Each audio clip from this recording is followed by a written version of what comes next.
Alors, je voudrais commencer par Denis Dementon, s'il vous plaît.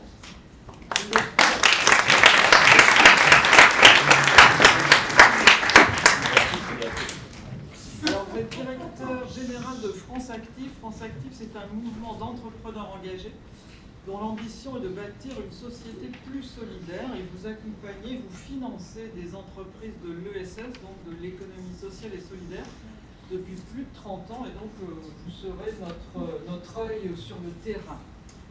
Alors ensuite, j'appelle Madame Geneviève Ferronne-Creuset.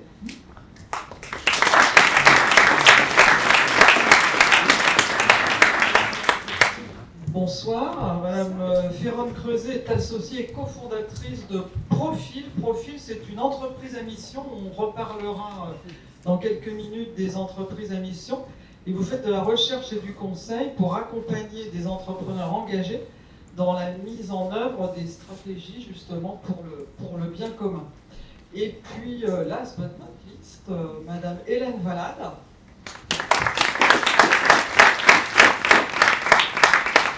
Madame Hélène Valade est directrice développement et environnement du groupe LVMH et elle est aussi présidente de l'ORS, c'est l'Observatoire de la RSE, donc de la responsabilité sociale et environnementale des entreprises. Et donc vous travaillez avec des organisations patronales et syndicales pour faire en sorte que la transformation des entreprises se passe bien, et aussi pour mesurer justement cet impact, et nous allons parler de mesures d'impact. Et nous recevrons en cours de parcours Philippe de Sertine, que vous connaissez sans doute puisque ça doit être un de vos professeurs, j'imagine. Et comme vous le savez, il s'intéresse particulièrement aux investissements pour combattre le dérèglement climatique, et en particulier pour l'agriculture durable. Et il a créé une chaire qui s'appelle Finagri, c'est ça, la chaire Finagri pour l'agriculture durable avec l'INRAE. Et puis il a aussi supervisé la rédaction d'un rapport collectif sur la grande transformation, c'était le titre. Donc on est là aussi en plein dans le sujet. Alors, pour préparer la table ronde, j'ai regardé différents chiffres et je voudrais vous en citer deux pour montrer qu'on peut voir le verre à moitié plein ou le verre à moitié vide. Alors, si on prend le verre à moitié plein, en 2020, il y avait 88 entreprises qui étaient des sociétés à mission, un statut, mais une qualité qui est prévue et même encouragée par la loi Pacte. Et aujourd'hui, il y en a 615. Donc vous voyez qu'il y a un engouement certain. Ça couvre maintenant à peu près 500 000 salariés, donc un demi-million de salariés. Alors là encore, c'est peu par rapport au nombre total des salariés en France. Mais on voit bien qu'il y a un mouvement croissant, et les spécialistes, les experts projettent 10 000 entreprises en tant que société à mission en 2025. Donc, une bonne chose. Alors maintenant, pour ce qui est du verre à moitié vide, j'aurais pu prendre différents chiffres. J'en ai pris un qui est le baromètre des discriminations dans l'emploi, qui a été publié en 2021 par la Défenseure des droits. Et justement, il était consacré aux jeunes, et on voit que plus d'un jeune sur trois rapporte avoir vécu une situation de discrimination à l'embauche ou au début de sa carrière. Donc ça en dit long sur ce qui se passe encore quand même dans les entreprises, et on pourrait multiplier les chiffres, mais je ne vais pas le faire. On pourrait multiplier les chiffres sur les seniors, les femmes, les personnes en situation de handicap, les LGBT, les gens issus de minorités, les plus précaires, enfin bon, voilà. Donc on voit bien que c'est pas encore ça. Alors je voudrais lancer la discussion avec vous, Denis Dementon, pour voir quelle est sur le terrain votre observation du fait de votre position. Est-ce que vous voyez justement cet engouement que je viens d'exprimer pour que les entreprises aient plus d'impact, et en particulier d'impact social, puisqu'on sait aussi, et sans doute que vous les jeunes dans la salle ne me contredirez pas, il y a la volonté aussi de la part des jeunes d'avoir du sens dans leur travail, et ce sens passe par un impact social et environnemental positif. Qu'est-ce que vous voyez sur le terrain ? Le verre à moitié plein, souvent, voilà. Et puis plein de problèmes, donc le verre à moitié vide. Mais je vais d'abord commencer par deux, trois observations, vraiment de ces quelques dernières années, et qui font penser que le verre est quand même en train de se remplir. C'est-à-dire que France Active, c'est un réseau qui accompagne, conseille des entrepreneurs de toute taille, et qui a des outils de financement en démarrage ou en développement. Historiquement, on a une activité très tournée sur des objectifs sociaux, avec des questions de retour à l'emploi, même si aujourd'hui on a largement étendu nos activités à d'autres types de causes ou de sujets. Et historiquement aussi, on travaille en direction d'entreprises de l'économie sociale et solidaire, comme vous venez de le dire, donc qui par construction dans leur projet, dans leur modèle économique, ont une recherche d'impact. Voilà, ça fait partie de leurs conditions de démarrage. Et puis, à l'autre bout du spectre, on travaille aussi avec des demandeurs d'emploi qui veulent tout simplement monter leur entreprise, et pas forcément une entreprise sociale. Le sujet pour eux étant essentiellement de retrouver un emploi, une situation économique. Les observations dans les dernières années sont quand même assez fortes. D'une part, il y a une dizaine d'années, dans nos interventions sur l'économie sociale et solidaire, je parle là pour la société d'investissement qui soutient plusieurs centaines d'entreprises de l'économie sociale et solidaire par an, on avait 80% d'entreprises qui étaient plutôt dans des phases de développement ou de restructuration, enfin peu importe, des entreprises déjà installées, et 20% qui étaient des nouvelles créations. Bon, l'année dernière, c'est 60% de création. Alors ce sont des petites entreprises, ce ne sont pas nos bonnes vieilles entreprises de l'économie sociale et solidaire qu'on connaît nous depuis longtemps, associatives, coopératives. C'est plus des nouvelles créations en mode start-up, c'est plus sur de l'innovation, c'est très souvent des jeunes.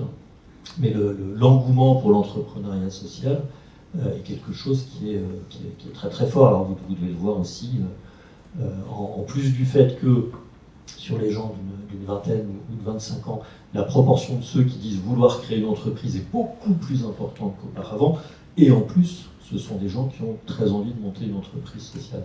Alors, deuxième élément, deuxième observation, qui me fait penser qu'il y a des raisons de croire que c'est un mouvement de fond, c'est que chez les autres, qui ne sont pas des gens qui ont des niveaux de qualification importants, je ne vais pas égrener les statistiques de situation sociale des créateurs d'entreprises, de très petites entreprises qu'on soutient, enfin en gros ce sont des demandeurs d'emploi et pour une bonne partie d'entre eux de longue durée, voilà, donc des gens qui ont par ailleurs des grandes difficultés à s'insérer dans le monde du travail. C'est généralement une des premières causes pour eux de leur motivation à créer une entreprise. En fait, on se rend compte que sur ce public-là, qu'on considérait nous comme une deuxième activité, vraiment une autre partie de notre activité, les motivations pour créer des entreprises, c'est bien entendu en premier lieu retrouver un revenu, retrouver une activité, volonté d'indépendance, des choses tout à fait classiques pour des gens qui veulent monter une entreprise, mais de plus en plus, et c'est 60% dans une enquête qu'on a faite auprès d'un millier d'entrepreneurs de moins de 30 ans qu'on avait soutenu les 2 années auparavant, 60% mettent dans les 3 premières raisons une raison en plus qui est faire du bien à mon territoire, sauver la planète, enfin des choses qu'on peut trouver dans l'entrepreneuriat social. Et nous, c'est aussi cette envie-là, même si elle est finalement assez fruste et exprimée de manière voilà, sans argument, sans avoir forcément des idées d'impact concret dans la manière de mener leur projet, c'est cette intention-là que nous, on a envie de prendre au sérieux, parce qu'elle se traduit par des choses très simples derrière, y compris dans nos actions à nous, pour mettre en relation ces entrepreneurs-là avec des acteurs sociaux, dès lors qu'ils ont besoin de recruter une personne, leur donner les ficelles pour recruter une personne handicapée, par exemple. Et donc, je pense que c'est un sujet, hein, la recherche d'impact, qui dépasse très largement aujourd'hui le petit cercle des convaincus de l'économie sociale et solidaire. Très bien, merci. Est-ce que vous confirmez, mesdames, c'est votre observation aussi, étant donné que on le voit, et j'aurais aussi des questions là-dessus, la RSE est de plus en plus concrète, quoi. Hein. Il y a eu une époque où c'était un peu une ligne comme ça dans un rapport annuel. On voit que ça devient, comme je dis, plus concret. Geneviève, j'appelle par votre prénom, vous voulez bien commencer ? Absolument. Alors je vais prendre le relais, je vais parler d'une... Mais c'est très bien parce qu'Hélène pourra, elle a le prisme de l'entreprise, je vais essayer d'être un tout petit peu le maillon intermédiaire. Élargir le scope au-delà de l'économie sociale et solidaire. Ce que l'on voit, si on dézoome, c'est qu'aujourd'hui, il y a une sociétalisation très forte des enjeux qui impactent les entreprises. C'est-à-dire que l'entreprise n'est plus... Alors, elle n'a jamais été hors sol, mais elle est de plus en plus interpellée, et puis elle est interpellée aussi parce qu'elle constitue un des derniers piliers de la cohésion sociale. Elle maintient ensemble des populations. Alors effectivement, on peut aller beaucoup plus loin dans la diversité, dans l'inclusion, mais de fait, l'entreprise, c'est un lieu de transmission, c'est un lieu où on fait, c'est un lieu où on échange, on apprend, on se confronte, etc. Donc, et forcément, l'entreprise est traversée, mais c'est fulgurant, hein, c'est vraiment fulgurant par les enjeux qui interpellent la société, elle est en caisse de résonance. Donc, une entreprise qui dirait simplement « ça ne me concerne pas, je suis hors sol ou je fais sécession », parce qu'on peut tout à fait considérer que je suis dans une taille qui est tellement monopolistique que je n'ai pas besoin de m'occuper de tout ça, ça ira toujours bien pour moi. On voit que tout ça est vraiment battu en brèche. Et d'ailleurs, vous avez mentionné la loi Pacte. Ce qui est intéressant dans la loi Pacte, c'est qu'il y a eu quand même preuve de ce que je dis, que la RSE effectivement est beaucoup plus concrète et impacte toutes les entreprises. C'est la modification de l'article 1833 du code civil. Alors comme je suis pas retournée à l'université, mais comme je suis juriste défroquée, je me permets de le dire. Cet article-là, il n'avait pas changé depuis 1804, depuis Napoléon. Et en quelque sorte, on a enjambé 200 ans. On est passé de Napoléon à Greta Thunberg, si je peux me permettre. Enfin, je ne sais pas, ça vous irrite un peu, mais ça veut vraiment dire que cet article, qui était toute société doit avoir un objet licite et être géré dans l'intérêt commun des associés, ça c'est 1804. En 2019, avec la loi Pacte, c'est même chose, toute société doit avoir un objet licite et être géré dans l'intérêt commun des associés, en prenant en considération les enjeux sociaux et environnementaux, et donc dans une perspective d'intérêt collectif. Et donc ça devient du droit positif. C'est pas comme devenir ou pas entreprise à mission qui est facultatif.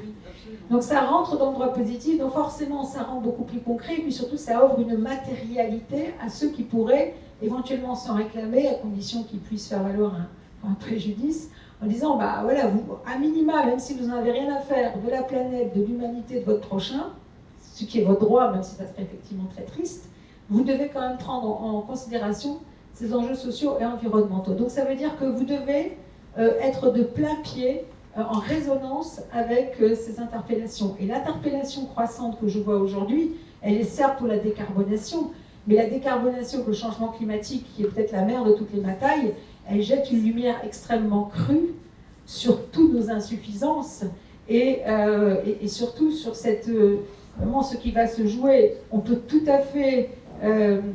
les dérèglements environnementaux, parce qu'il n'y a pas que le climat, nous renvoient bien sûr à des inégalités face à ces sujets-là, avec une société qui est extrêmement, au sens large, qui est très affaiblie. En termes de justice sociale, en termes d'inclusion sociale, on s'aperçoit qu'on est aussi un peu démunis et qu'on ne peut pas aborder le sujet du climat sans se poser la question du partage des richesses, de la justice climatique, de la justice sociale. Donc ça, c'est le grand zoom. Après, quand on va dans les entreprises de plus près, je verrai aussi le verre à moitié plein, parce que ce sujet-là, il est vraiment dans l'agenda de toutes les entreprises. Après, c'est vraiment une question d'intentionnalité. C'est vraiment une question d'intentionnalité de la gouvernance de l'entreprise.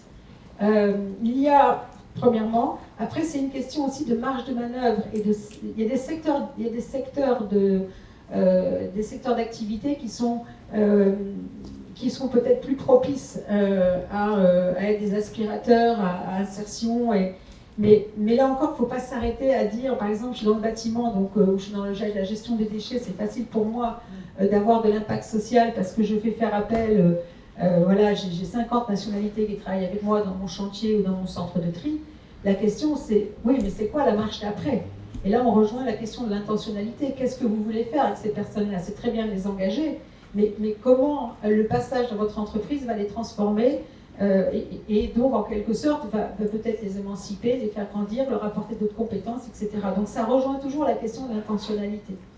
Il y a des entreprises qui partent de beaucoup plus loin, qui font leurs meilleurs efforts, mais il y a qui ne peuvent pas aller beaucoup plus vite que ce que l'éducation nationale aussi leur permet de faire, notamment quand il s'agit des questions d'égalité hommes-femmes.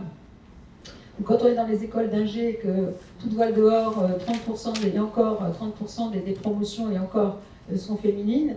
Et on a besoin des femmes dans la science, mais c'est juste dramatique, l'absence des femmes dans la science, dans l'informatique, dans le numérique.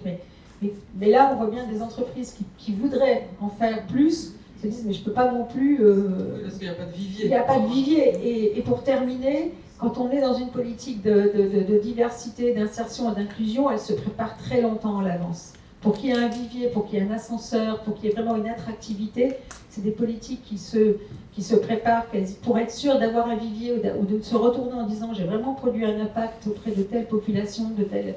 Et c'est devenu ma culture d'entreprise, de recruter autrement, sans le CV, sans se rendre compte de tous les codes qui sont des véritables barrières pour des personnes qui n'en ont pas. Et bien ça, c'est quasiment de 10 à 15 ans de travail en étant dans une intentionnalité encore très forte et beaucoup d'investissement à tous les sens du terme de toute l'entreprise. Donc vous voyez, donc c'est maintenant, c'est tout le monde. 2, maintenant c'est dans le droit positif. 3, il est évident que ça ne peut absolument pas être improvisé, donc c'est pas du saupoudrage. Et oui, ça participe de ce que vous disiez. On n'en est plus dans le rapport de développement durable tel que moi je l'ai connu, où on racontait une ou deux belles histoires avec une association, et puis c'était plié. Enfin, c'était gentiment plié, parce qu'on faisait vraiment ça, mais c'était pas du tout à la hauteur du problème. Et voilà. Et donc je suis sûre que ma voisine va pouvoir dire des choses beaucoup plus profondes au cœur de l'entreprise, parce qu'elle y est encore. Absolument, et je m'attendais à ce que vous parliez d'ailleurs de la loi climat et résilience, mais vous avez choisi une autre... Oui, j'ai choisi la loi climat et résilience, mais c'est tout aussi valable. Voilà, j'en garde un peu pour après. Voilà, mais non, je vais le donner ce thème-là à Madame Vanat, parce que justement, je disais que la RSE se concrétisait, et c'est en particulier vrai en raison de cette loi. Comment est-ce que vous vivez ça au quotidien, Hélène? Au quotidien, j'en sais rien. Je vais répondre quand même à la première question que vous avez posée, du verre à moitié plein ou à moitié vide. Et moi, je pense que le verre est renversé, en fait, et qu'il n'est ni à moitié plein, ni à moitié vide, et je vais m'expliquer là-dessus. Je pense qu'on est face à une donne radicalement nouvelle, qu'on a en fait devant nous, là, parmi les étudiants que vous représentez, et qui sont au fond issus d'une génération que j'appelle volontiers native du développement durable, puisque vous avez été socialisés, vous avez grandi, vous avez appris les choses dans un contexte sociétal extrêmement différent de celui de la génération précédente. Vous avez probablement participé à des marches pour le climat, vous avez cette dimension un peu activiste sur ces sujets. Ça m'intéressait d'ailleurs de savoir tout à l'heure pendant les questions comment vous réagissez à ce que font vos collègues dans certaines universités. Je pense notamment à AgroParisTech.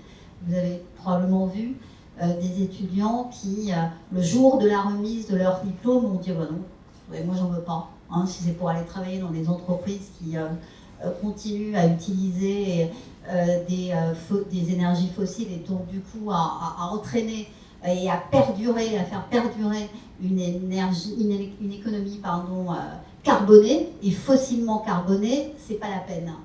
HEC la semaine dernière, pareil, HEC quand même, hein, qui, voilà, met aussi en scène des étudiantes, là en l'occurrence c'était des jeunes femmes, en disant écoutez non, moi c'est plus possible. Donc c'est ça qui m'intéresse, parce que je pense qu'on a changé totalement de fond d'analyse des choses. Je note au passage que ces jeunes ne disent pas non plus qu'ils vont dans le public, parce qu'ils pourraient très bien dire écoutez, nous on a envie de changer la loi, hein, du coup on ne va pas dans les entreprises que vous nous proposez, mais on va dans l'administration, par exemple, pour faire évoluer les... pas du tout non plus. Ces jeunes se retirent. Donc moi j'ai été les interroger, puis j'ai été interroger leurs collègues, parce que ça m'a profondément perturbée. Moi qui suis une activiste de l'intérieur, hein, à l'intérieur des entreprises, je me dis merde, si jamais je me retrouve toute seule là, avec mes jeunes qui s'en vont dans l'Arzac et qui ne veulent plus avoir affaire à tout ça, qu'est-ce que je vais devenir? Pardon, hein, je suis un peu égoïste, mais enfin, c'est quand même 20 ans derrière moi de mobilisation, de militantisme, voilà. Et donc, c'est très partagé les réactions dans votre génération. Il y a des personnes qui disent non, il faut continuer à être de l'intérieur, il faut qu'on aille en entreprise pour la faire bouger, etc. Puis d'autres qui, en effet, ne veulent pas du tout jouer ce jeu. Tout ça pour vous dire que, et c'est vraiment mon analyse en ce moment, je pense qu'on n'est pas dans un sujet, est-ce que l'entreprise à moitié vide, à moitié pleine, mais on est dans un vrai sujet de société, c'est-à-dire un vrai changement de civilisation, au fond, qui est réclamé. On envoyait des signaux faibles depuis bien longtemps, pour ceux qui étaient observateurs de cela, et là c'est en train véritablement de se concrétiser et d'exposer. Et je veux dire aussi, et je peux me le dire d'autant plus que je fais partie de ceux qui ont fait la bêtise de laisser s'installer il y a 20 ans une réflexion uniquement sur la responsabilité sociale des entreprises, plutôt que de pousser sur la responsabilité sociale et sociétale des organisations, hein, parce que les chiffres que vous citez, chère madame, sont aussi vrais dans le public. Vous voyez, quand je m'interroge et quand je récupère les stagiaires qui sont passés dans la fonction publique, mais franchement, j'ai honte. J'ai honte. Hein, j'ai honte. Bon. Donc, voilà. Donc, on est vraiment vis-à-vis, me semble-t-il, d'un enjeu complètement de société et de civilisation. Et je pense que ce qu'il y a derrière, c'est que l'on souhaite passer de ce qu'on appelle l'anthropocène, c'est-à-dire, au fond, une société et les modèles économiques qui vont derrière, où on se disait que l'homme était absolument tout puissant, hein, à la fois sur la nature, sur le climat, sur les autres hommes et les autres femmes, à un modèle qu'on appelle au fond celui de la civilisation écologique au sens pur du terme, hein, c'est-à-dire pas politique, mais d'une relation totalement refondée, totalement revisitée entre l'homme, les femmes, évidemment, le climat, la nature, etc., qui nous conduit à des alliances qui prennent en compte les pouvoirs et les faiblesses de chacun, mais qui n'installent pas l'idée que l'un, systématiquement, domine l'autre. Voilà. Et je pense que c'est ça qui est en jeu aujourd'hui, et qui, en effet, tout un tas de conséquences sur le politique, ce qu'on est en train de vivre en ce moment le montre, sur demain la conduite de la transformation par l'administration et par le législateur, et évidemment la conduite de la transformation en entreprise. Mais je pense qu'il faut qu'on ait le courage, au fond, d'attraper ce sujet beaucoup globalement et de mettre sur la table la définition de ce qu'est l'intérêt général et de ce que nous voulons, et d'accepter l'idée que c'est peut-être une redéfinition dont on a besoin de ce qui est commun, et que cette définition, elle passe par des partenariats entre public, privé, entre monde de l'économie sociale et solidaire, univers des startups, univers des jeunes, etc. Mais qu'en tout cas, la manière que l'on avait à la fois de décider, que ce soit dans une entreprise ou ailleurs, et ensuite d'agir, ne pourra plus jamais être identique à celle que l'on a vécue jusqu'à maintenant, et que tout va se passer, me semble-t-il, enfin le devrait-il de mon point de vue, dans des sortes de coalitions, d'alliances, de concertation, etc. Il y a des entreprises, mais il y a aussi des, je sais pas, des régions ou des collectivités locales qui ont pris à bras-le-corps cette dimension-là et qui sont en train de penser cette transformation, cette révolution dans ce sens de, au fond, voilà, il faut que l'on mette tous nos efforts en commun pour essayer d'adresser les vrais enjeux. Voilà, donc c'est pour ça que je réponds de cette manière à la question que vous avez posée. Le verre est sur la table. Très bien, très bien. Et je vois qu'on a effectivement, par rapport à ce qu'on aurait pu appeler du social impact washing, en tant que journaliste, je me méfie aussi des communiqués de presse que je recevais, qui me disaient que tout était super génial. Bon, voilà. Ce que vous dites, c'est qu'on a passé un tournant là, hein, ne serait-ce que parce qu'il y a une observation de plus en plus grande de la part de différents publics, les consommateurs, les salariés, les investisseurs, les actionnaires, enfin bon, on sent bien ça. Et alors vous avez toutes les deux déjà commencé à parler d'un sujet qui pour moi est le cœur de notre réunion de ce soir, puisque c'est sur les problématiques de gestion. Autrement dit, si on veut avoir de l'impact à l'extérieur, il faut qu'à l'intérieur des entreprises, on soit en ordre de marche. Et ça veut dire beaucoup de choses. Et alors je veux votre analyse ou vos exemples en ce qui concerne par exemple la gouvernance, le dialogue social, la gestion humaine, le management, le sourcing des candidats, la chaîne d'approvisionnement, hein, par exemple, où on peut aller très loin, l'approche des marchés. Je discutais il y a quelques jours avec une société justement qui était dans ce domaine du social et qui me disait on a refusé un marché qui était pourtant juteux, mais ça ne correspondait pas à nos critères, à nos valeurs, et nos salariés l'ont compris, y compris commerciaux apparemment. Donc ce qui veut dire que je devrais sans doute rajouter aussi la pédagogie, quoi. Vous voulez Oui. Alors, votre question, elle est très intéressante et je pense qu'elle appelle la description de différents types de révolutions qui devraient être à l'œuvre aujourd'hui. Mais encore une fois, mon propos est de dire pas simplement dans le privé et pas simplement dans les entreprises. C'est vraiment très important pour moi d'avoir cette vision qu'il nous faut absolument être écosystémique. Et la première, c'est celle que vous avez décrite, c'est la représentation, les représentations culturelles, c'est la révolution culturelle dans nos organisations, parce qu'il y a quelque chose, je pense que vous ne me contredirez pas tout à l'heure, qui est devenu absolument insupportable pour tout le monde, c'est le non-alignement des valeurs entre le fait d'être salarié, le fait d'être électeur, le fait d'être fille ou mère de famille, ou enfin peu importe son statut dans la vie privée. Si il y a une once de choses qui ne collent pas entre les valeurs que l'on a pour soi personnellement et les valeurs que l'on nous demande d'appliquer dans notre travail, quel qu'il soit, alors c'est intenable aujourd'hui, demain ça sera insupportable. Donc cette révolution culturelle dans les organisations, elle est absolument capitale. Et elle veut dire quoi, cette révolution culturelle? Elle veut dire que au fond, le modèle sur lequel on était, là, il est arrivé franchement à la fin d'un cycle et qu'il faut donc le changer pour aller dans le sens de ce que vous disiez tout à l'heure, c'est-à-dire une contribution aux enjeux du climat, de la biodiversité, de l'eau, et donc la remise à plat de la manière dont on agit à l'intérieur d'une organisation.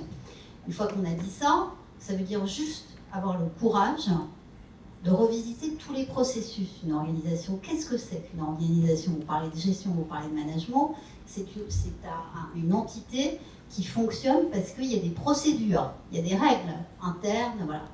Mais dès lors que ces règles, ces processus émanent de la période où le pétrole était roi, pardon, je suis très...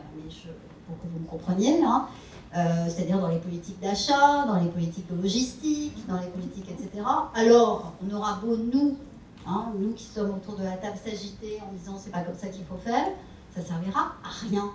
Donc, aujourd'hui, c'est ça le courage qu'il faut avoir, c'est-à-dire aller changer les processus en tant que tels. Une ligne de logistique, alors pardon, là je vais prendre un exemple qui va peut-être vous paraître un peu futile, mais qui est en même temps extraordinairement important.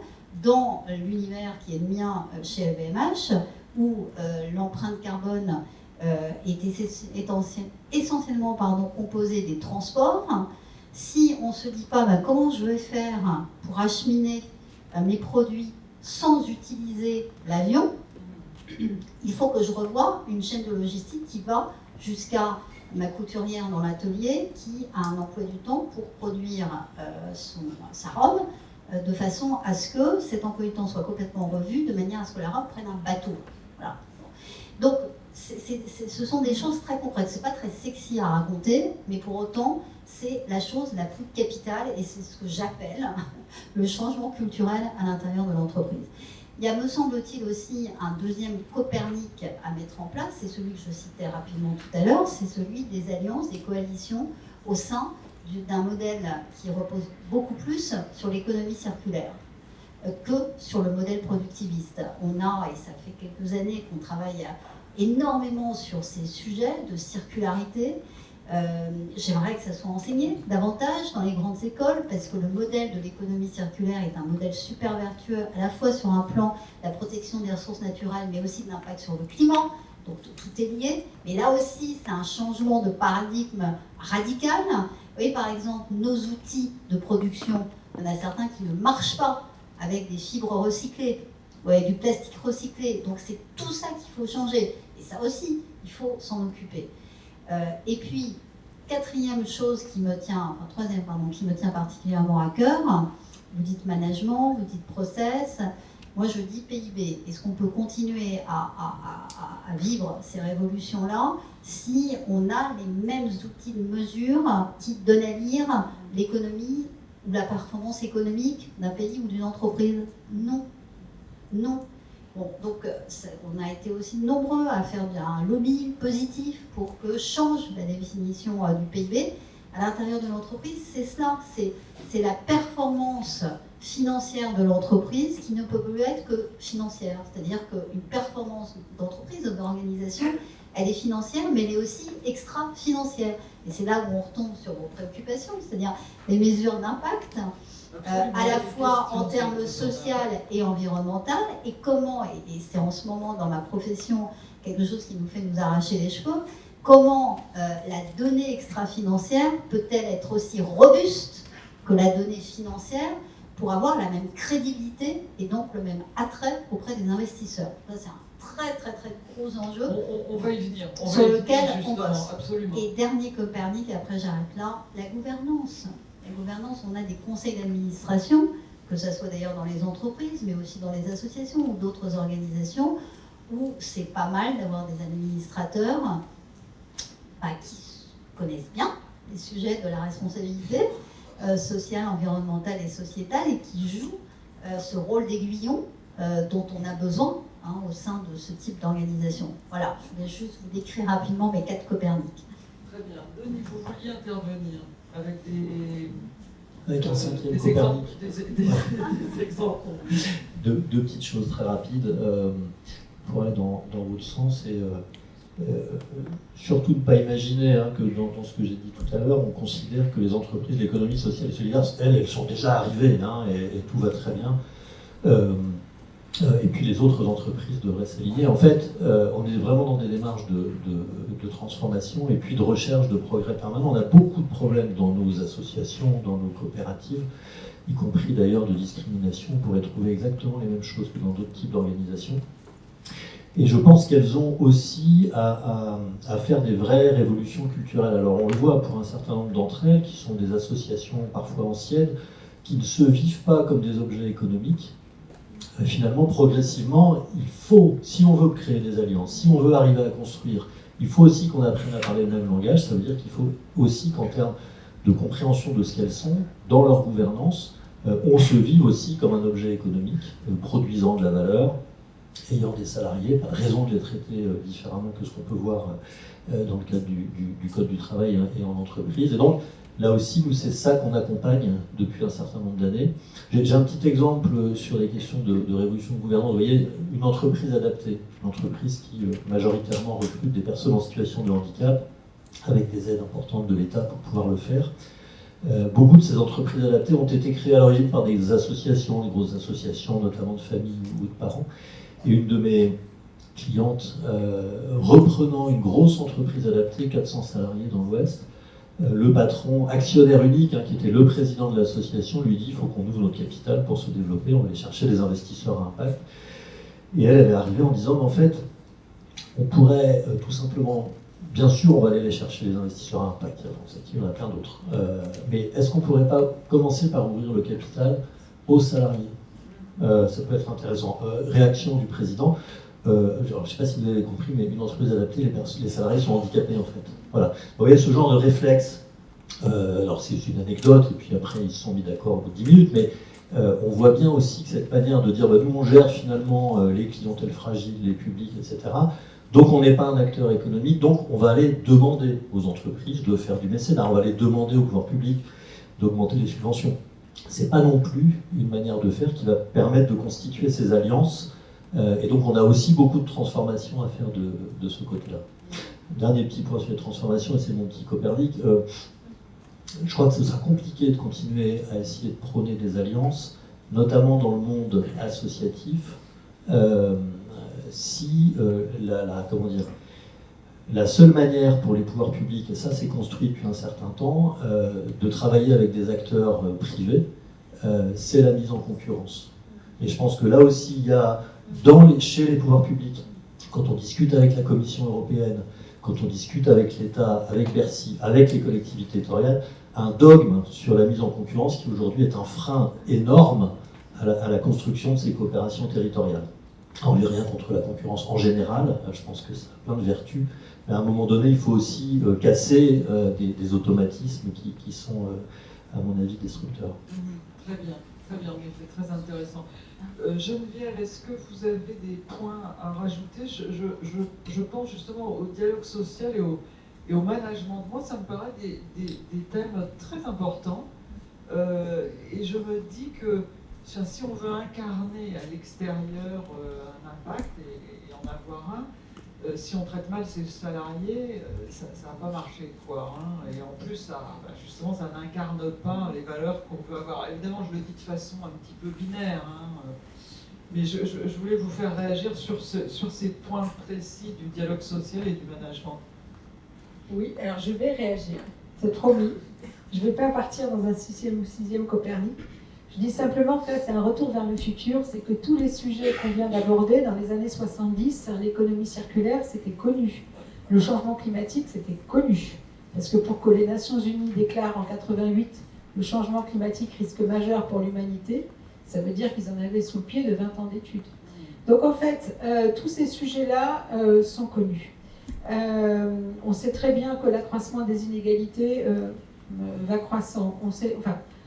Donc à un moment donné, il faut quand même se poser la question de savoir à quel moment on va se réveiller, parce que est-ce que c'est la survie des organisations et des entreprises qui est en jeu? Est-ce que c'est un enjeu de civilisation? Et on a toujours été dans cette ambiguïté qui a été de dire est-ce qu'il n'est pas trop tôt pour savoir s'il est trop tard, quoi. Donc j'y vais pas. Et le sujet de la concurrence, c'est un sujet absolument majeur, parce que oui, là on a décrit un monde merveilleux où on va vers l'économie circulaire, où effectivement on promeut l'inclusion sociale, le dialogue social, etc. Et on est capable d'être dans une anticipation, une vision à long terme, mais il faut juste comprendre que ça c'est une vision occidentale, et c'est même une vision qui est un petit peu européano-centrée. Donc voilà, si on dézoome et si on revient dans le grand bain de la concurrence, on s'aperçoit que finalement ces sujets-là ne vont pas forcément de soi. Alors pour le dialogue social, il y a quelque chose qui est assez extraordinaire, c'est qu'il y a eu une petite étude qui a été réalisée au moment de la grande démission, vous savez, après post-Covid. La mer s'est retirée et en fait on s'est aperçu qu'on avait complètement changé. On était vraiment rentré dans une nouvelle ère.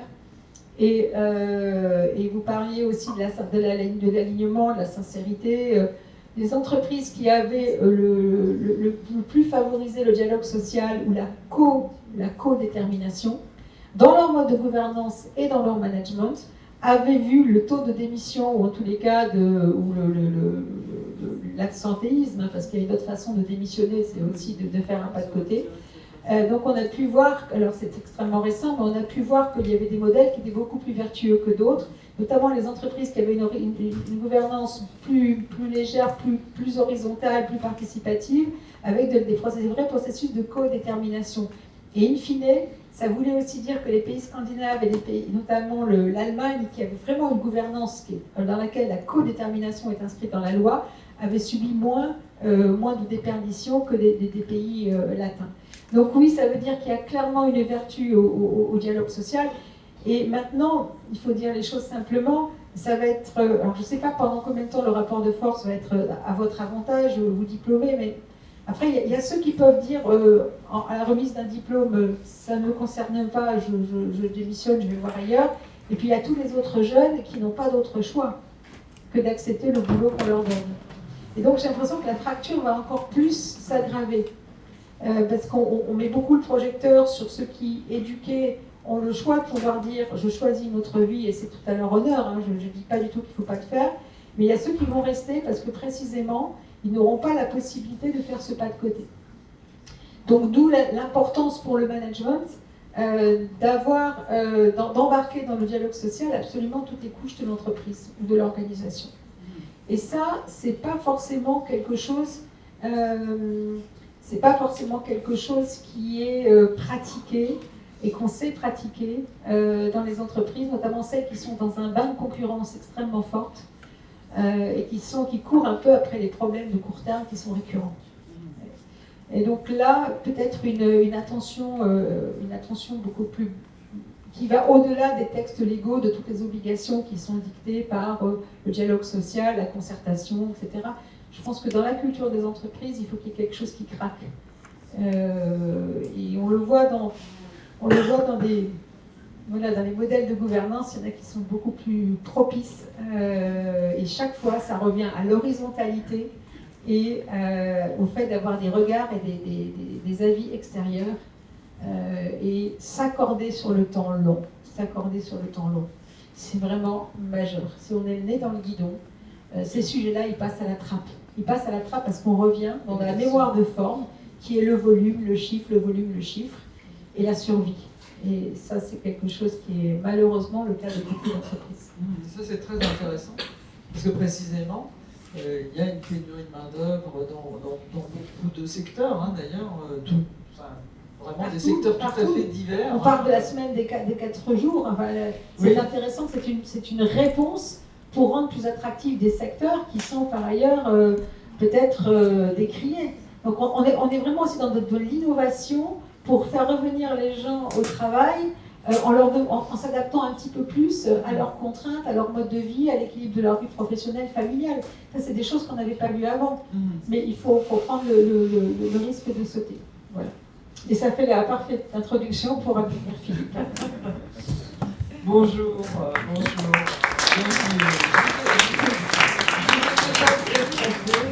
J'ai déjà dit que vous arriviez en cours de route. En majesté. Alors je vais vous faire patienter encore quelques secondes parce que je veux redonner la parole à Hélène qui a commencé justement à parler d'un sujet sur lequel je voulais vraiment là aussi mettre l'accent, qui était la mesure d'impact. Maintenant qu'on sait qu'on peut avoir confiance que les entreprises font vraiment pas mal de choses, que c'est sérieux, que c'est obligatoire qu'elles le fassent pour toutes sortes de raisons extérieures, qu'elles ont la volonté de le faire, encore faut-il calculer l'impact. Et dans certains cas, alors je sais qu'il y a des outils d'ailleurs qui existent maintenant, en particulier pour l'empreinte carbone, même si c'est pas si évident que ça à faire, mais je me dis dans certains cas, quand on parle d'impact social, c'est encore moins facile. J'échangeais avec un professeur de l'IAE et je lui disais, si une entreprise, par exemple dans l'automobile, doit reconvertir certains de ses salariés, puisqu'on sait qu'il faut moins de salariés à la chaîne, sur une chaîne de montage pour construire une automobile électrique qu'un véhicule à moteur thermique, par exemple. Comment on calcule, comment on mesure cette reconversion, par exemple, d'autant qu'elle peut être tout à fait variée, quoi, hein. Donc, je voulais voir ça avec vous, et puis après, justement, je poserai la même question à Philippe de Sertine pour avoir une version peut-être plus académique et plus théorique de cette notion de mesure d'impact. Parce que pour moi, c'est vraiment essentiel, y compris pour la confiance que le public doit avoir envers les entreprises, quoi. Je pense qu'on a de très très très gros progrès à faire encore sur la mesure d'impact, et moi je compte sur une école comme la vôtre pour investir davantage d'ailleurs dans la recherche sur ces questions-là.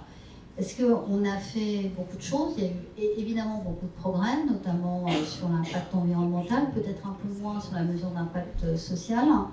Et puis en même temps, on a eu des rêves. Par exemple, vous voyez, l'impact sur la biodiversité, qui est absolument capital aussi, notamment sur l'aspect social des communautés locales avec lesquelles on travaille, hein, parce que tout se rejoint à un moment ou à un autre. Et on a, en bon ingénieur que nous sommes, ou que nous ne sommes pas, on s'est dit qu'il faut absolument une mesure de la biodiversité, comme on a une mesure sur le carbone, c'est-à-dire une seule unité.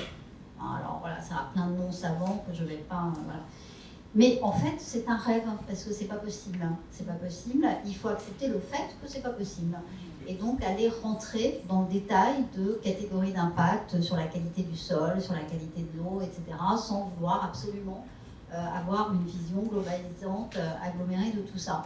Donc, en effet, il y a beaucoup de travail sur ces questions. Sur la mesure d'impact social, il y a des choses qui progressent pas mal, notamment avec les social bonds, et derrière, il y a des méthodologies quand même assez robustes. Nous, on travaille beaucoup, si ça intéresse certains d'entre vous, sur les ACV sociales.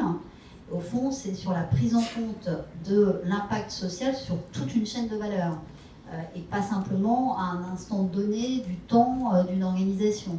Et là aussi, ça fait appel à des travaux, à des méthodologies qui sont extrêmement intéressantes. On est en train de faire ça notamment sur le textile en ce moment, ou bien d'ailleurs en matière d'agriculture régénératrice sur des mesures d'impact des communautés avec lesquelles on travaille pour embarquer sur la régénération. Voilà, on est au début de cela, et malheureusement, je ne peux pas avoir une réponse là aussi définitive, parce que, et non pas non plus globalisante, parce que les recherches qui se font sur les différents types d'indicateurs, pour l'instant, ne s'agrègent pas. Voilà. En revanche, alors que certains voudraient un espèce de petit label vert mais ça marche pas comme ça. Orange ça marche pas comme sur ça. chaque produit. En revanche, il y a quelque chose qui commence à progresser aussi pas mal, qui est d'ailleurs tout à fait lié à ce qu'on vient de se dire là, c'est la comptabilité au triple capital. Et je pense que notre capacité à changer les règles sacro-saintes de la comptabilité analytique pour aller se dire au fond, on a des limites planétaires qu'il faut savoir traduire dans une unité de compte, et en train de se dire que les impacts négatifs que nous avons sur le climat ou sur la biodiversité doivent être traités comme des dettes dans un état des comptes, là, est assez prometteur. Et certaines entreprises, certaines organisations aussi, sont en train aujourd'hui même de faire des pilotes de cette nouvelle comptabilité. Voilà, donc c'est en chemin, mais je pense que c'est un sujet qui peut en effet beaucoup intéresser votre propre école. Et juste parce que je ne peux pas m'empêcher, vous posiez la question tout à l'heure du dialogue social, on ne peut pas parler et répondre à des questions sur le dialogue social sans parler de télétravail et du nombre de négos qu'il y a eu pendant le Covid sur cette question. Hein. Je crois qu'il y a eu entre 800 et 1000 négos sur ce... Et là aussi, on est en train de modifier totalement les règles managériales en adoptant des temps de travail qui sont extrêmement différents en entreprise aujourd'hui, et en organisant ce rapport travail au domicile qui pose tout un tas d'autres questions, y compris en termes d'inégalité, parce que tout le monde n'est pas capable de travailler chez soi tranquillement. Bon. Et travail en entreprise qui est en train, là aussi, de redessiner totalement ce qu'on veut dire et ce que l'on peut dire de la valeur travail. Toutes les statistiques ou tous les sondages montrent que l'hybridation maintenant du travail, c'est-à-dire mi-présentiel, mi-distanciel, est là pour rester. En tout cas, c'est la demande des salariés. Alors revenons à l'impact. Geneviève, vous aviez quelque chose à dire. Et puis après, donc, monsieur de Certifi. Très, très rapidement, parce que ça a été 20 ans de ma vie, la notation extra-fi et la caractérisation des données extra-fi. Donc on avance, mais Hélène a raison, il y a des choses, c'est vain, il y a une telle complexité qu'un indicateur biodiversité qui ferait papa-maman, il faut l'oublier. Et dans le domaine social, c'est compliqué. Alors on a quand même une taxonomie sociale, une taxonomie environnementale, il y a une taxonomie sociale qui permet de dire au moins on a des marqueurs en termes de qualité d'accessibilité, en termes d'équité, voilà, on sait à peu près si vous ouvrez un centre, une usine dans tel ou tel pays, si vous voulez faire en sorte que on va dire le facteur humain qui est au cœur de vos préoccupations, comment vous pouvez l'objectiver et le qualifier en termes de salaire décent, d'accès à des services essentiels, d'éducation, d'égalité des sexes, d'accès à des logements. Donc, ce qui est intéressant, c'est qu'Hélène a mentionné les limites planétaires. En fait, vous vous référez à la théorie du donut, qui a été... c'est les limites planétaires avec Kate Raworth qui a ajouté le plancher social. Le plancher social, il y a 11, en fait, c'est des communs. Hein, c'est très simple. Donc, on peut dire que l'impact social, c'est la préservation des communs au cœur duquel l'humain se trouve. Donc est-ce que vous confortez un commun ou est-ce qu'au contraire vous détruisez un commun sur l'accès aux soins, à la santé, à l'éducation, à des institutions qui fonctionnent, à l'employabilité, à l'accès au... Voilà, donc mais ça c'est très macro. Après, libre aux entreprises de pouvoir effectivement s'en emparer avec leur propre référentiel. Et c'est plutôt là, à mon avis, qu'il y a une marge de manœuvre que quelque chose qui serait complètement verticalisé, parce qu'en plus l'interprétation des communs d'un continent à l'autre, bien évidemment, c'est soumis à des géométries variables. Donc voilà, donc il y a quand même des choses qui se bornent, et il faut accepter qu'on est dans le qualitatif, et que l'humain et l'environnemental ne peuvent pas, sur étagère, pouvoir d'ailleurs s'évaluer comme une tonne de carbone. Le carbone, c'est une métrique, c'est une langue, c'est une devise. Le reste des limites planétaires, c'est complexe, c'est compliqué. Alors Philippe, vous avez travaillé sur ces théories de mesure d'impact, en particulier d'impact social, par exemple, puisque avant de venir, on échangeait sur le fait que c'était très compliqué, avec donc de multiples facettes au problème. Oui, on n'a pas travaillé, on travaille aujourd'hui à l'IAE, la chaire notamment que nous avons créée à l'IAE, Finagri, travaille là-dessus et donc est dans une deuxième phase d'ailleurs de développement d'indicateurs d'impact qui sont effectivement des indicateurs d'impact qui peuvent être mesurables facilement, on va dire, avec des métriques quand on est notamment sur des problématiques agricoles, mais qui peuvent être aussi des mesures d'impact beaucoup plus complexes, beaucoup plus qualitatives, de ce que Geneviève a évoqué en disant extra-financière, avec justement, ce qui nous intéresse, c'est que c'est en fait la finance qui pousse. C'est-à-dire la valorisation d'entreprises maintenant s'accélère de façon incroyable autour des informations extra-financières. Et là, on parle vraiment de mouvements qui ont 6 mois, 1 an, c'est-à-dire c'est une accélération absolument prodigieuse et qui est poussée par le monde financier et qui évidemment nous amène à avoir une réflexion importante. Et ce qu'on voit bien sûr par rapport à tous ceux qui sont dans la salle et qui peuvent être intéressés, parce qu'on a besoin de doctorants. Donc, et là, juste après, je vais chercher des financements pour mes doctorants, puisque c'est, je pense, vraiment là des sujets sur lesquels c'est tout à fait intéressant pour un jeune de rentrer en thèse, parce que vous allez développer un savoir-faire qui va être très très utile et très recherché ensuite actuellement, et qui donc accessoirement peut être quand même financé correctement quand vous êtes un doctorant.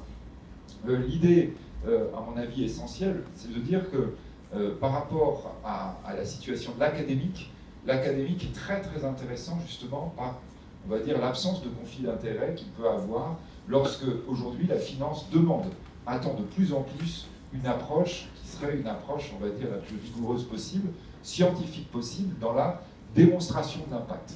Alors ça ne veut pas dire pour autant qu'on est dans quelque chose où on a une certitude. Ça veut dire que la méthodologie ne doit pas être attaquable. Et là, c'est vraiment toute la question qui se pose lorsque vous commencez à voir, puisqu'on commence à rentrer dans cette, on va dire, nouvelle dimension du fait de l'accélération du mouvement, lorsque l'on va avoir des contentieux attachés à une notation qui va être une notation d'impact favorable, qu'on pourrait peut-être représenter comme étant finalement beaucoup moins favorable qu'elle n'était. Si je dois prendre un exemple, et j'espère que d'ailleurs il ne faisait pas, je vérifie dans votre... il y a pas de... Mais si on doit prendre un exemple récent en France qui a beaucoup marqué, c'est autour des maisons de retraite Orpea, sur lesquelles vous avez vraiment la confrontation, risque ancien, risque nouveau, et je dirais vision de l'actionnaire ancien, vision de l'actionnaire nouveau. Puisque peut-être si vous vous souvenez du scandale qui d'ailleurs se poursuit, on a eu au fond une politique extrêmement à l'ancienne d'amélioration des marges d'Orpea, c'est-à-dire en disant je ne peux pas augmenter le chiffre d'affaires, donc je vais diminuer les charges. Et donc je diminue les charges par tous les moyens, y compris les moyens, on va dire que peut-être, je cherche les termes, mais on va dire qu'en tant que pensionnaire on réprouverait, mais en tant qu'enfant de pensionnaire on réprouverait également. Donc on s'est rendu compte que l'amélioration des marges, finalement, certes, qui pouvait donner lieu à une amélioration de la valeur financière à l'ancienne, s'est traduite par un effondrement de la valeur financière nouvelle. Pourquoi ? Parce qu'en réalité, on s'est rendu compte que les investisseurs achetaient de l'impact humaniste, qui était noté d'ailleurs. Et là, on est typiquement dans l'information extra-financière. Et d'ailleurs, entre parenthèses, dans la deuxième ligne du scandale, c'est-à-dire les agences qui notaient. C'est-à-dire, on retrouve là le problème en disant on a besoin d'un référentiel qui soit un référentiel incontestable, ou en tout cas dans lequel on n'ait pas de risque de conflit d'intérêts. Et nous, en matière par exemple, d'impact sur tout ce qui concerne agroalimentaire, agriculture, sans arrêt, par exemple, l'Union européenne nous dit on a besoin des académiques, il faut que ce soit vous qui nous donniez, non pas la certitude, mais au moins la certitude qu'il n'y a pas de conflit d'intérêts. Et que s'il y a un problème, il faudra améliorer les outils. Et ça, c'est le boulot des académiques, en lien, bien sûr, avec la réalité, parce que là, nous sommes évidemment sans arrêt en train de regarder si ce qui est proposé. Donc nous, notre chaire ici à l'IAE, elle est avec l'INRAE, c'est-à-dire avec ce qui se fait de mieux dans la recherche agronomique. Et donc, effectivement, avec des démarches de chercheurs, avec des réflexions de chercheurs, des confrontations à l'évolution de la science, et là, effectivement, une possibilité d'avoir une notation d'impact qui s'améliore, parce que la finance le demande. Et nous, on a eu des rendez-vous très très intéressants, un peu moins d'un an, au Forum pour l'investissement responsable. Plusieurs énormes fonds nous ont dit on voudrait tester vos méthodologies, on voudrait voir ce que ça fait, on voudrait regarder, parce que notre volonté c'est de mettre plusieurs milliards d'euros là-dedans. Et ce sont des gens avec des capacités d'investissement énormes qui déjà l'année dernière, et qui sont encore plus avec un appétit énorme aujourd'hui, disaient une mesure d'impact positive qui ne soit pas attaquable parce qu'il n'y a pas de risque de conflit d'intérêts, même si du point de vue scientifique il pourra y avoir évolution, dans l'agriculture, dans la nourriture, dans la façon dont on va avoir éventuellement la possibilité d'un nouveau modèle qui soit à la fois un modèle qui permette de nourrir une planète et à la fois un modèle qui soit avec des objectifs de développement durable. Je vais vous dire, vous avez un paquet financier qui dit, pour moi, il n'y a aucun doute, ça va être rentable. Non pas rentable en termes de gains ou de dividendes, mais rentable si je veux revendre ma position dans 1 an ou 2 ans, je suis sûr qu'elle vaudra beaucoup plus cher, parce qu'il y aura de plus en plus d'appétit autour de ça. Et c'est ça qu'on est en train de voir actuellement. Et du coup, évidemment, c'est l'autre revers de la médaille, c'est-à-dire qu'il y a tellement, en ce moment, d'augmentation de valeur, tellement d'enjeux, qu'il y a danger, effectivement. Je ne vais pas vous faire le jeu de mots, mais je le fais finalement. Et il y a tellement d'enjeux que du coup, il y a danger, effectivement, parce que ce qui pouvait sembler avant être finalement un élément complémentaire important, j'ai une politique de RSE, etc., etc. Non, ça devient aujourd'hui le cœur de la valeur. Et même, ça peut supplanter la valeur traditionnelle autour de la finance. Et là, on voit les effets d'accélération, entre parenthèses, que peut produire l'inflation, que peut produire la perte de valeur monétaire. Où là, lorsque je suis hors péage, je dis j'ai gagné 0,2% de marge, on dit mais il y a 5% d'inflation, on m'en fout de ta marge. En revanche, tu n'es plus humaniste, et là, tu perds 85% de valeur. Alors là, je te dis que tu as fait une erreur stratégique, financière, économique absolument énorme. Et du coup, la question de l'impact et les méthodologies que développent les académiques sont en première ligne. Et je crois que ça, c'est vraiment quelque chose, c'est pour ça que je dis vraiment, tous les jeunes gens qui ont envie de travailler là-dessus, c'est parfaitement pertinent. Et je peux vous assurer, il y a un champ énorme pour les jeunes, oui. Voilà, enfin, en matière de recherche et en matière de retombées et d'utilisation. Alors peut-être juste, si je termine par rapport à l'aspect académique, nous, ce sur quoi on travaille, on va dire la solidité, mais pour le coup, là, comme dans la notation financière traditionnelle, mais encore plus quand on est dans le domaine qualitatif, la solidité des méthodologies, elle est fondée sur quoi ? Sur la data. C'est-à-dire l'élément absolument crucial sur lequel il faut investir, c'est sur la gestion de données, sur les big data, et donc sur la manière dont on va pouvoir essayer, on va dire de façon la plus satisfaisante possible, d'avoir des représentations d'impact avec la donnée disponible. Le grand enjeu derrière tout ça, c'est arriver à, on va dire, d'une part, capter la data, et d'autre part, la réunir et avoir une capacité justement de croiser les datas entre elles. Et ça, on va dire, dans tout ce qui est question d'impact, derrière, fondamentalement, on a l'approche de data center. Oui, et de la qualité de la donnée récoltée. Absolument.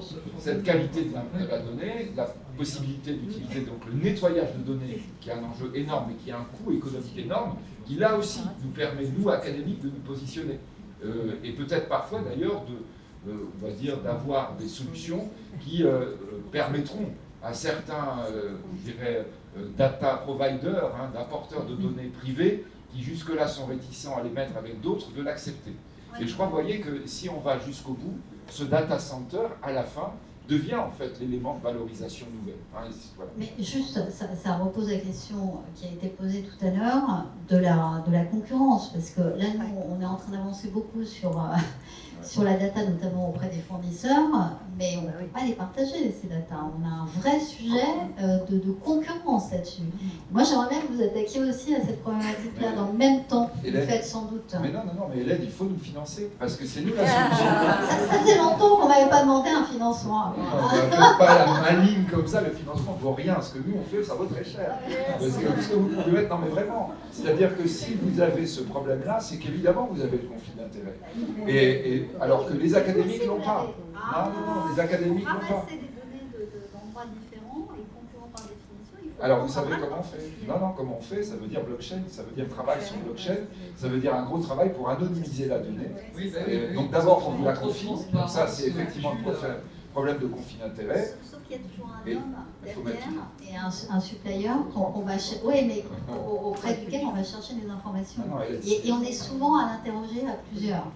Si on regarde aujourd'hui le problème majeur que pose la data dans l'Union européenne, blockchain est le gros sujet de recherche sur lequel nous devons être, nous, en synergie, mais nous, chercheurs, en synergie, par exemple, sur ces questions de représentation d'impact, et avec les gens qui travaillent sur la blockchain dans les institutions académiques.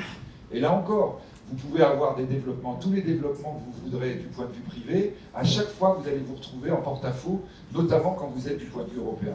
Vraiment la grande solution, ce que font les Américains et que nous devons faire impérativement en Europe, c'est pas vous dire « Ah oui, on doit encore demander de l'argent », non, c'est dire « Je vous propose de l'argent ». C'est vous qui devez proposer de l'argent aux académiques en disant « Dépêchez-vous de travailler là-dessus parce que moi, je vais me faire doubler par d'autres zones dans lesquelles on est bien avec cette idée. Comment on fait? Mais on sait anonymiser la donnée. On sait que c'est de l'argent, effectivement, ça coûte cher, mais on sait aussi que pour y arriver, il faut qu'à aucun moment vous ayez de problème de conflit d'intérêts, et d'autant plus quand on est avec des risques d'accident. Ce qu'on dit effectivement sur le green bashing, mais en réalité de façon large, sustainable growth bashing, ça c'est un truc absolument fondamental sur lequel effectivement aujourd'hui les entreprises doivent être complètement focalisées, en disant c'est l'énorme risque sur lequel on peut être demain retoqué. Et donc là, croyez-moi que la question des petites sommes minuscules que vous allez donner aux chercheurs juste pour financer un petit thésard pendant un an, ça n'a rien à voir avec les risques de perte que vous allez avoir. Non, mais là, il faut plaider, parce que là, non, moi je ne supporte pas honnêtement quand le domaine privé nous dit « Ah, vous nous demandez l'argent ». Non, on ne vous demande pas l'argent, on vous propose de la valeur. La valeur de demain, si vous ne vous mettez pas là-dedans, il faut vraiment écouter l'approche qu'il y a eu sur blockchain, qui était absolument passionnante. Alors, par ailleurs, c'était sur un sujet, mais qui d'ailleurs peut recouper. Zuckerberg, quand il a été auditionné au Congrès américain et qu'il a parlé du problème blockchain par rapport à son projet de crypto sur lequel il avait été retoqué par le département du Trésor. Il disait, mais vous ne vous rendez pas compte du point de vue stratégique ce que ça veut dire, c'était il y a 2 ans déjà, si les États-Unis n'y sont pas.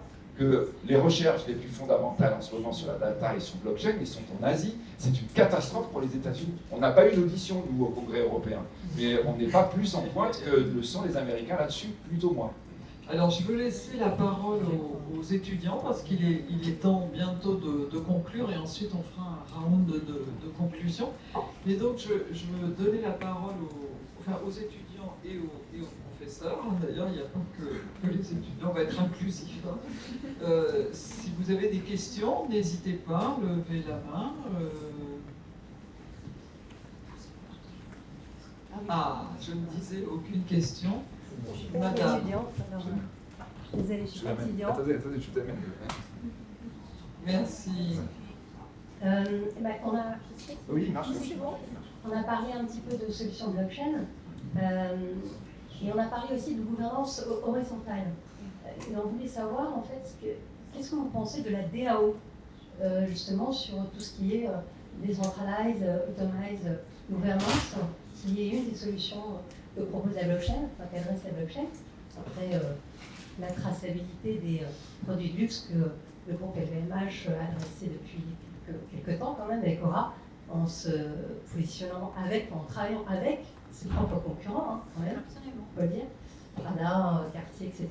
Donc peut-être que le next step, je pense que la maison INSEE est sur le sujet, sur la DAO. Est-ce que c'est une solution qui pourrait être retenue dans un avenir court-termiste? On a vu que Lacoste était aussi sur ce sujet-là. Est-ce que c'est quelque chose une question pour Hélène? Plutôt pour elle, parce qu'ils sont en avance de phase, mais les autres intervenants, et vous-même d'ailleurs, vous avez peut-être répondu. Non, allez-y.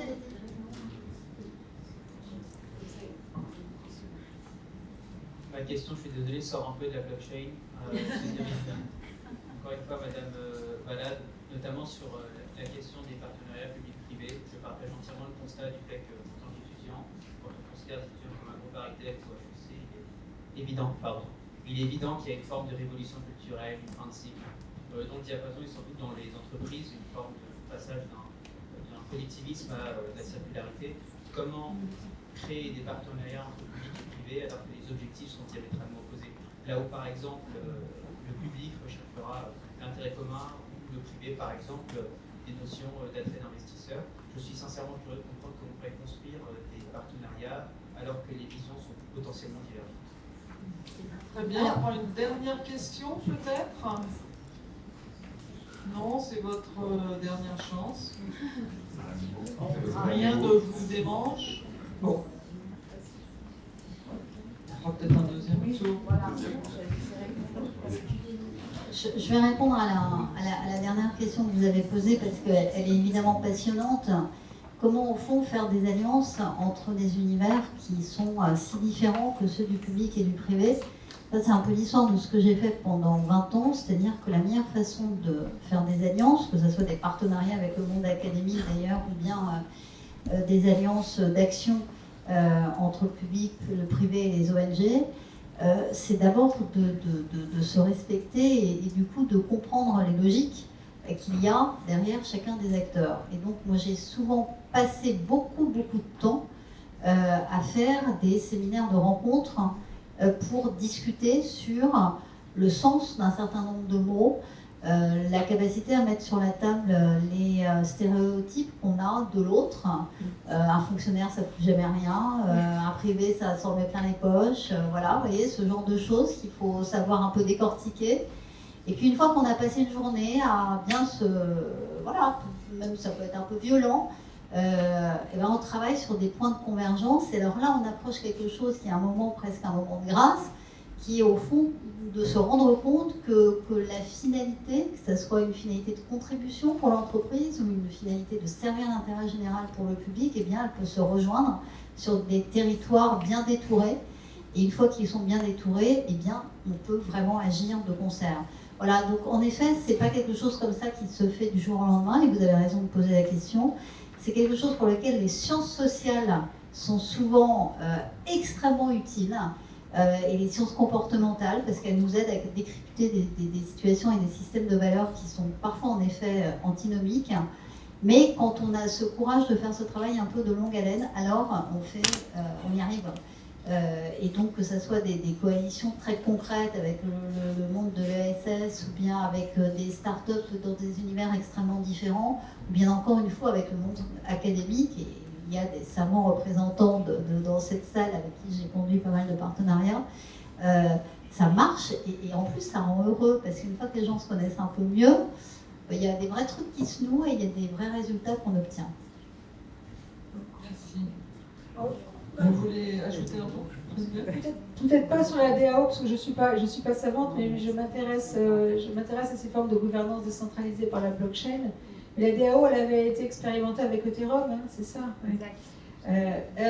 Alors, moi je trouvais ça très intéressant parce qu'on passe par la notion de token, donc une fongibilité qui est différente, et ça remet complètement en cause la gouvernance telle qu'on la connaît, parce que c'est beaucoup plus transparent, c'est beaucoup plus horizontal, et c'est une façon démocratique autant que faire se peut dans les règles de la communauté.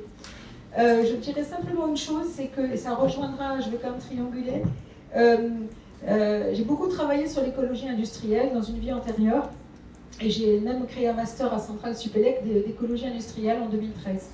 Et à l'époque, personne ne savait exactement ce que c'était, et puis on n'arrivait vraiment pas à le faire toucher. Et on a commandé des études, je travaillais avec le laboratoire de génie industriel de Centrale Supélec, et on s'est aperçu qu'en fait, les gros problèmes pour mettre en place l'écologie industrielle n'étaient pas du tout des sujets techniques, c'était des sujets de gouvernance. Et plus particulièrement des sujets qui étaient liés à l'assurabilité. Si ton déchet est ma ressource, mais comment je peux être sûr que je vais être assurable, etc. Donc des gros freins sur l'assurabilité et des gros freins sur le partage des données et la confidentialité. Parce que si je suis dans un cycle d'écologie industrielle, il faut être capable de partager les données, et les données sont potentiellement sensibles. Et donc il y a beaucoup de freins pour dire avec qui je partage mes données, donc quelqu'un va avoir toute connaissance de mes process. Et dans ce cadre-là, aussi bien que sur le plan assurantiel, que sur le plan partage des données et sécurité des données qui sont transmises, je pense effectivement que des modes de gouvernance comme ça et la DAO peuvent être très intéressantes. Mais c'est balbutiant, hein. C'est vraiment balbutiant. Mais il y a quand même des entreprises, des ouais, startups qui se montent. absolument, complètement, surtout dans le Web 3, etc. Et Donc,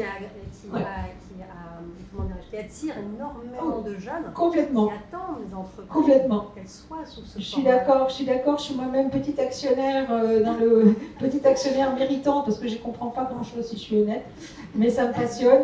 Je mets des tickets plutôt pour voir comment ces communautés vont évoluer.